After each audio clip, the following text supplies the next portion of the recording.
So believe it or not, iOS 16.5 actually ended up fixing a lot more under the hood than a lot of people would probably ever even imagine. And I probably think that this is a great way of starting off and ending off iOS 16 and starting off iOS 17 by having a very, very stable version of iOS. That way, when iOS 16 kind of comes off and then iOS 17 comes in a beta form, historically, Apple doesn't really give too many updates of the current official version. Usually it's a lot more betas. But I will say, within iOS 16.5, it looks to be, according to a lot of people, including 9to5Mac, they mentioned that iOS 16.5 patched 39 security flaws and 3 were actively exploited. So according to this, it looks like if you were on 16.4.1 or even the A update that came out right before that, the 16.4.1A update, it looks like there were specific ways that some, hackers could go ahead and circumvent a few key areas within iOS. So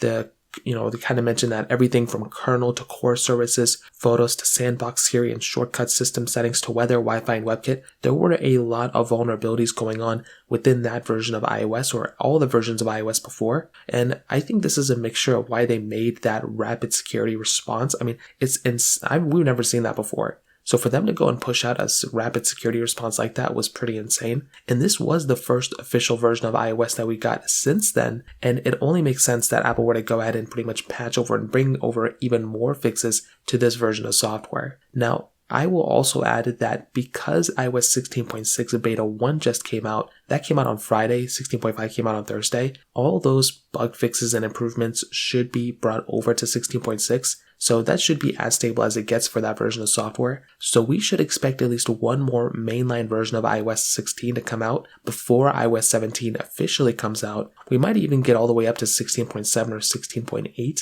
I think there's a huge possibility there. But when you look at something like iOS 16.5, keep in mind in the back of your head that this is going to be a big update for you to install on any of your iPhones that currently support it. So if you have an iPhone that does support iOS 16 at all, including 16.5, it only makes sense to install this version of software. This includes the iPhone 8 or above, the iPhone SE 2 or above. Any of the iPads that support it, you might as well go and install it because there were so many issues going on with the previous version of software that Apple had to go ahead and push out a rapid security response and even within 16.5 bring over so many bug fixes and improvements. So I'd love to hear your thoughts about this. Let me know in the comment section below. Hit the like button, that would mean so much, but definitely hit that subscribe button. More importantly than everything else, I love every single one of you guys. Hopefully I'll catch you guys in the next video. Peace out till then.